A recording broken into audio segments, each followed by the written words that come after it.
Hello and welcome to a Smurf P video, and today I'm looking at TransArt Beast Wars, I'm not sure what the M stands for, a 09 Blade Leopard Shadow, aka TransMetal to Cheetor.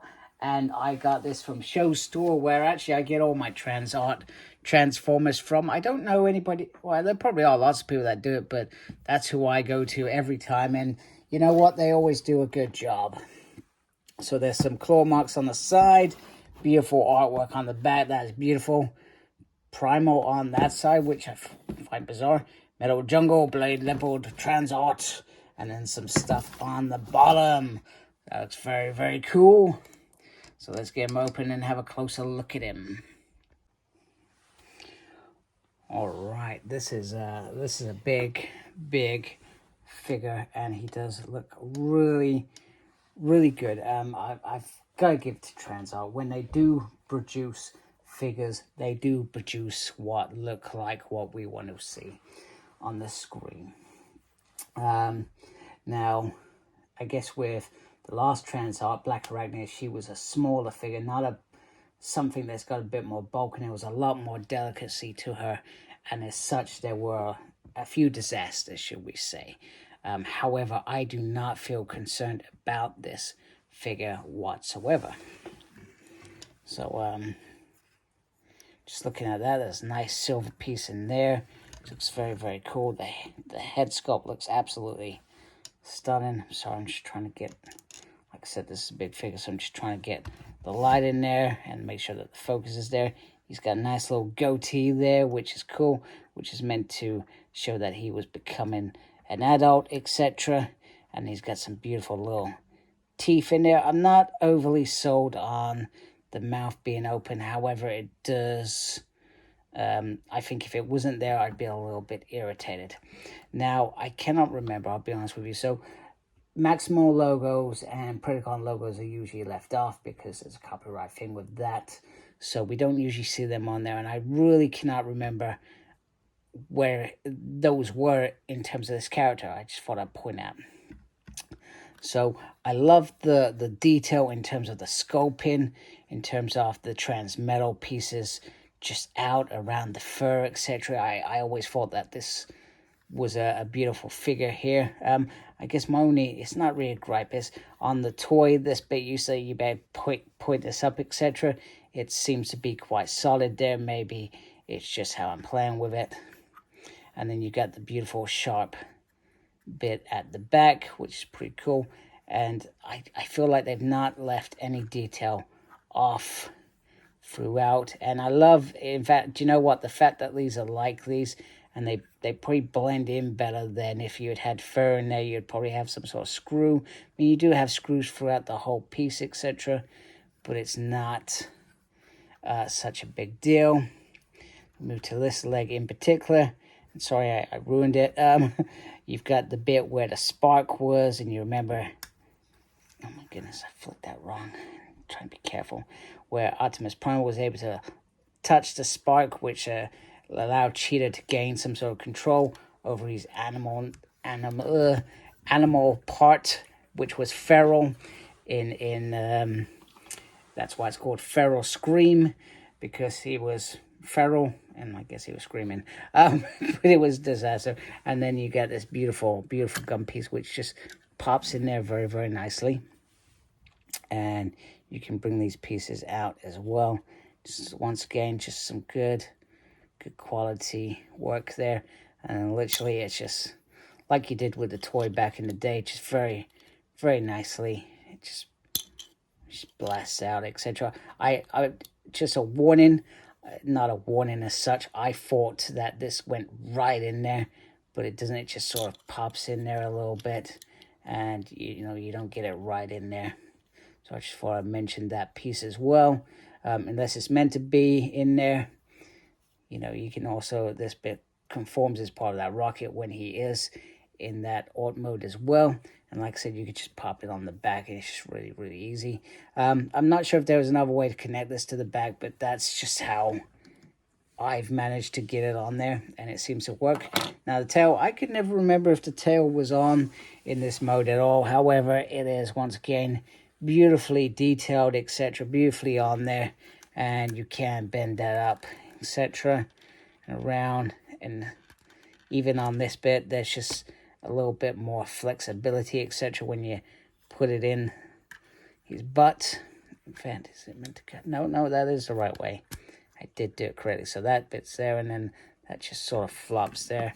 It does really well. Now, he does have these big nails. And big shout out to Jimmy from, so we're both admins on Beast Wars page that I created many years ago, etc. He did feel that, I just wanted to say that he did, sorry if I'm quoting you here, Jimmy, buddy. He mentioned that it felt like these were a little bit long, even though they're meant to be quite dangerous. I've got to agree slightly, maybe just slightly, not much, but just enough that they're overbearing is what I'm saying. And I feel like I worry that you could end up damaging them, is my point. So, articulation. So the head, you can move the head. I'll just be wary of trying to take it all the way around, because I don't feel you need to take it all the way around anyway. I could do a whole 360. There is movement like that on the ball joint. Stuff like that. There is a single on the hand, but it's quite nicely done. And then you've got these little articulations on the fingers, as well as being able to rotate and do a little bit of up and down. And then obviously that's part of transformation, I suspect. In terms of the waist, there is movement on the waist, and you can lift that up a little bit. I'd probably find that a bit weird, but you can lift that up a little bit. You can't do the 4 splits. You can lift it up like that, like so. He has a swivel there, just above the knee, not on the thigh, and then he does have a sort of single. You got a lefty, a righty, an upsy, and a downsy. No movement there, but that bit moves as well, and that's probably part of the transformation, but it does work really well. So I will put his weapon in his hands in a minute. Actually, do you know what, let's do that now. I've not done this before, actually. So this is, I guess, a bit where I feel like maybe Jimmy's theory about the bit being a bit long on there sort of hinders it, etc. Hence me, it's okay, it's on a little ball joint.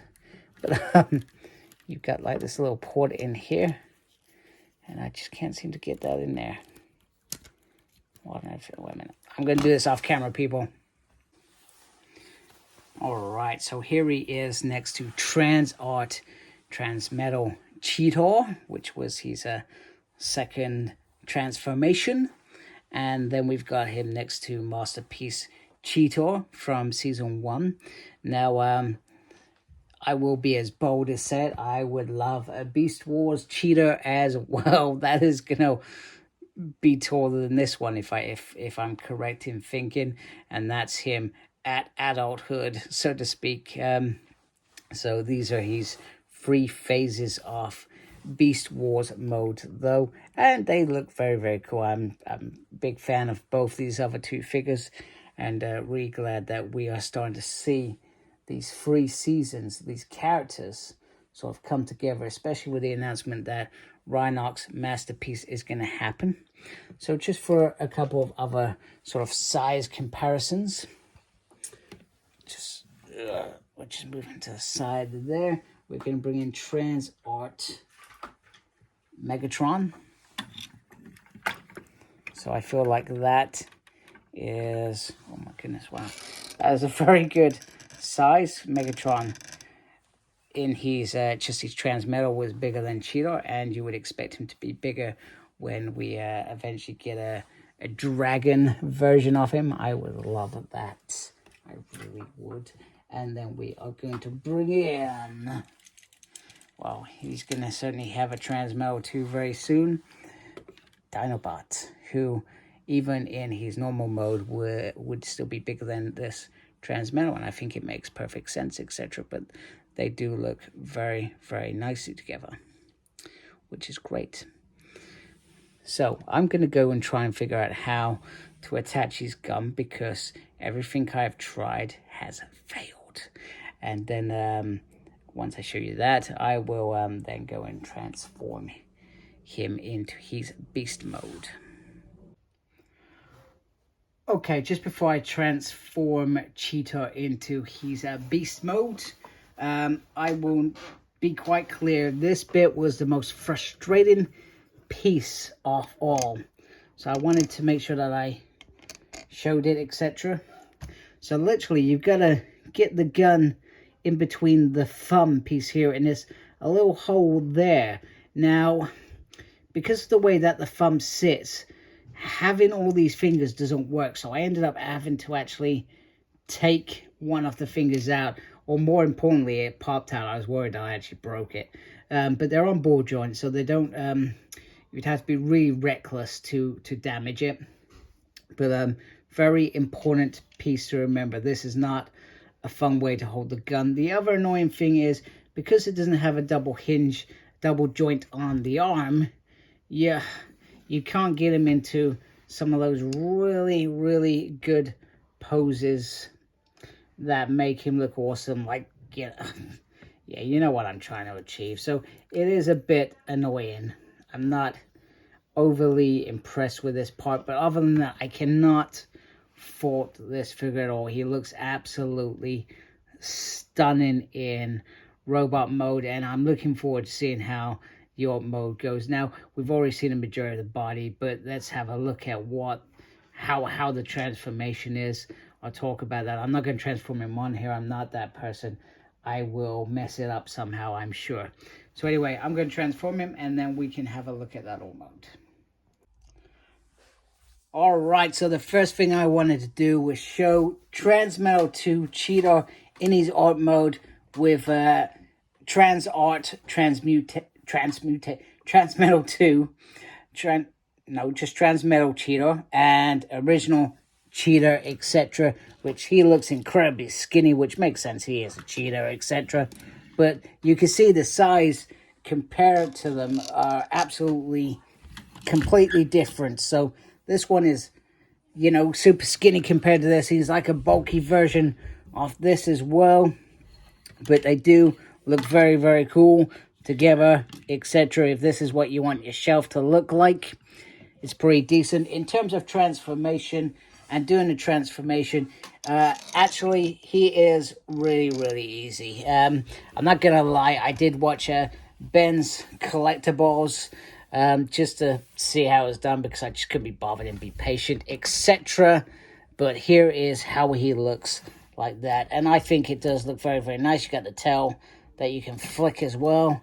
Oh, you can do that as well. You can get him doing that, so he's like firing across as he did in the show, sort of thing, moving at really fast. The gun just sits nicely on the top, and more importantly, I just wanted to see the head sculpt.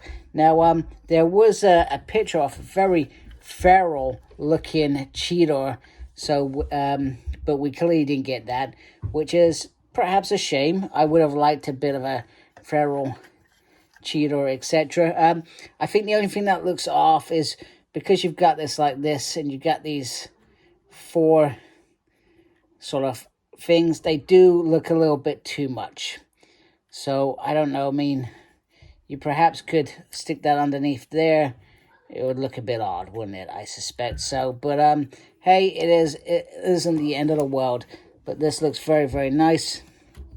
And if you want, when hopefully we get an Optimal Optimus that is the right size, you can have him obviously go in and obviously touching the spark to free Cheetor from his prison cage.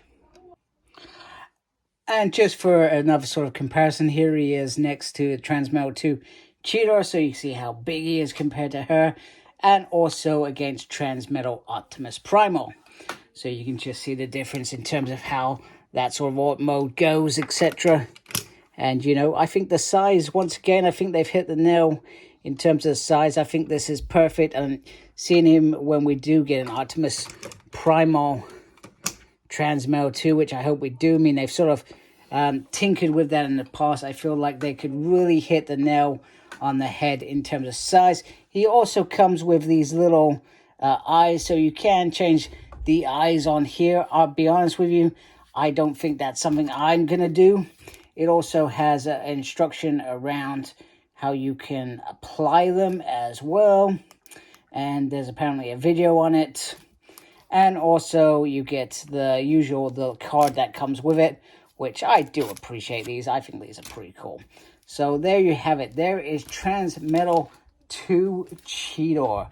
And I am very, very impressed with how this figure has turned out.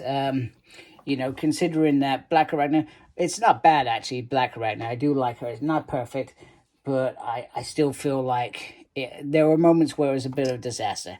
Whereas this, from start to finish, has been absolutely perfect. So anyway, if you like my video, do please support my channel by subscribing. I do appreciate any support that I get.